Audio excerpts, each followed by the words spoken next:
హైదరాబాద్లో హైడ్రా దూకుడు పెంచనుంది. నాలాలు చెరువుల సంరక్షణ కోసం ఏర్పడిన హైడ్రా ఇప్పుడు ప్రత్యేకంగా పోలీస్ స్టేషన్ కూడా ఏర్పాటు చేసుకుంది. హైడ్రా బాధితుల ఫిర్యాదుతో కేసులు త్వరగా పరిష్కరించేందుకు తెలంగాణ ప్రభుత్వం హైడ్రా పోలీస్ స్టేషన్ను ఏర్పాటు చేసింది. కాసేపట్లో సీఎం రేవంత్ రెడ్డి హైడ్రా పోలీస్ స్టేషన్ను ప్రారంభించనున్నారు.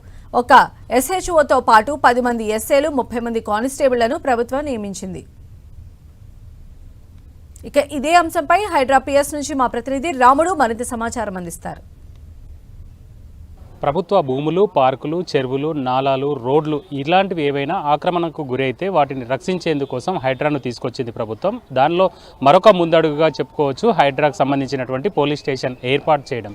హైడ్రా కమిషనర్ రంగనాథ్ కార్యాలయానికి సమీపంలోనే ఈ హైడ్రా పోలీస్ స్టేషన్ను ప్రత్యేకంగా ఏర్పాటు చేశారు. దాదాపు 10,500 చదరపు అడుగుల్లో 2 ఫ్లోర్లలో ఈ పోలీస్ స్టేషన్ను ఏర్పాటు చేయడం జరిగింది. ఈ పోలీస్ స్టేషన్కు సంబంధించి ఇప్పటి వరకు కేవలం హైడ్రా అధికారులు తమకు వచ్చినటువంటి ఫిర్యాదులపైన ఆయా సంబంధిత విభాగాలకు సంబంధించినటువంటి అధికారులకు తెలియజేసి వారి ద్వారా నోటీసులు ఇప్పించడం, అవసరమైనటువంటి చర్యలు తీసుకోవడం చేశారు. కానీ ఇకపై వచ్చేటువంటి ఫిర్యాదుల విషయంలో దాని సివియారిటీని బట్టి కేసులు కూడా నమోదు చేసేటువంటి అవకాశం ఉంది. హైడ్రా పోలీస్ స్టేషన్ ఒకసారి పరిశీలిద్దాం. ఈ విధంగా లోపలికి రాగానే చూడొచ్చు, రిసెప్షన్ ఉంటుంది.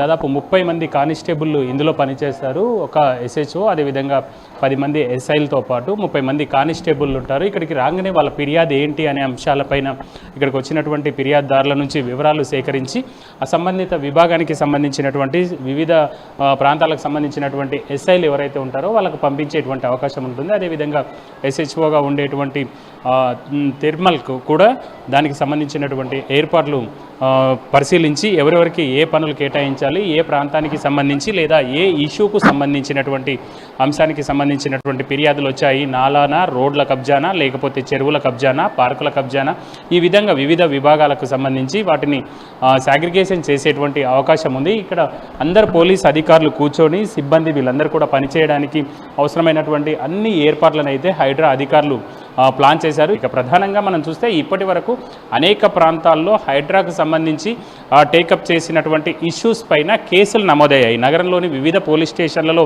కేసులు నమోదు కావడం జరిగింది. అది భూ ఆక్రమణలకు సంబంధించింది కానీ, నాలాల ఆక్రమణలకు సంబంధించింది కానీ, పార్కుల ఆక్రమణకు సంబంధించి కేసులు నమోదయ్యాయి. ఆ కేసులన్నింటినీ కూడా ఈ హైడ్రా పోలీస్ స్టేషన్కు దీని మొత్తం కూడా ఇక్కడికి ట్రాన్స్ఫర్ చేయనున్నారు. దీనికి సంబంధించి ఈ పోలీస్ స్టేషన్కు నాంపల్లి కోర్టు, సిటీ కోర్టు ఏదైతే ఉందో ఆ కోర్టుకు సంబంధించినటువంటి దాంట్లో ఒక భాగాన్ని కేటాయించడం జరిగింది హైకోర్టు. అందులో భాగంగా వాటన్నింటినీ ఇక్కడ వచ్చేటువంటి ప్రతి ఎఫ్ఐఆర్కు సంబంధించినటువంటి కేసును కూడా ఆ కోర్టుకు సబ్మిట్ చేయనున్నారు పోలీస్ అధికారులు. ప్రధానంగా ముఖ్యమంత్రి రేవంత్ రెడ్డి హైదరాబాద్లో ఉండేటువంటి భూ కబ్జాలపైన స్పెషల్గా మేము ఫోకస్ చేశాం, మా ప్రభుత్వం ఫోకస్ చేసింది, ఏ ఒక్కరిని కూడా వదలమని చెప్పడంతో ఇటీవల మనం చూడొచ్చు చాలా పెద్ద పెద్ద ఆస్తులను, పెద్ద పెద్ద నిర్మాణాలను కూడా హైడ్రా అధికారులు కూల్చివేయడం జరిగింది. కొన్ని అంశాల్లో ఇంకా టెక్నికల్గా ముందుకు వెళ్ళాలి అని అంటే వాళ్ళను అరెస్ట్ చేయడం కానీ, దాన్ని పూర్తి స్థాయిలో దర్యాప్తు చేయాలి అని అంటే పోలీస్ స్టేషన్ అవసరమని భావించినటువంటి ప్రభుత్వం హైడ్రాకు ప్రత్యేకంగా పోలీస్ స్టేషన్ ఏర్పాటు చేసిందని చెప్పుకోవచ్చు.